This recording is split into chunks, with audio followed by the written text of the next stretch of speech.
সিংহকে ঘুষিয়ে জাগাবেন না।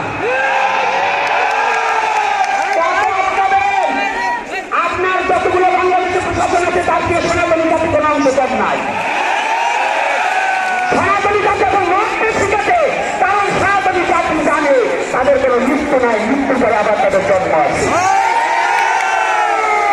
তাই আমি বলে দিতে চাই, রাজপথে প্রত্যেকটা যুবক যুবতী অন্যায় ভাবে কারোর সাথে কোনো দাঙ্গা করবো না, কিন্তু এরপরে যত সমাবেশ হবে আমাদের প্রাণের আবদ্ধতা দাবি যতদিন পর্যন্ত মেনে না নেবে, যেখানে আমাদের একক করবে ওখানেই আমাদের সমাবেশ হবে,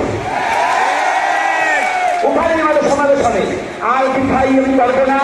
তাই আপনারা যাওয়ার সময় আমাদের অনেক কুচক্র মহলকারী আমাদের চেষ্টা করবে, যারা আজকে সংক্ষিপ্তই করবে, কিন্তু তার মাধ্যমে একটা কথা বলে যাচ্ছি, আমাদের যুবক ছেলে মেয়েদেরকে লাঠি চার্জ করে তাদের হতাহত করা হয়েছে, তাদের আঘাতপ্রাপ্ত করা হয়েছে। অতি সত্ত্বর এই প্রশাসনিক ভবন থেকে এই বিচার যদি না করা হয়, আগামী সমাবেশ আরো জোরালো করা হবে, ভয়াবহ হবে। এরপরে থেকে প্রতি গ্রামে গ্রামে সংগঠন গড়ে তুলুন। আর আপনারা বলছি, আমরা কোনো এজেন্টের টাকা নেব না, আমরা কোনো বহির দেশের টাকা আমাদের প্রয়োজন নাই। আপনারা ভিক্ষা করে করে এই সমাবেশের সহযোগিতা করবেন।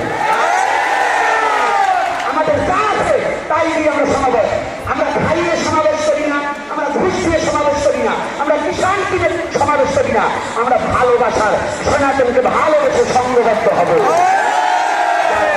আজকের মধ্যে এখানে আমি কথা সমাপ্ত করছি।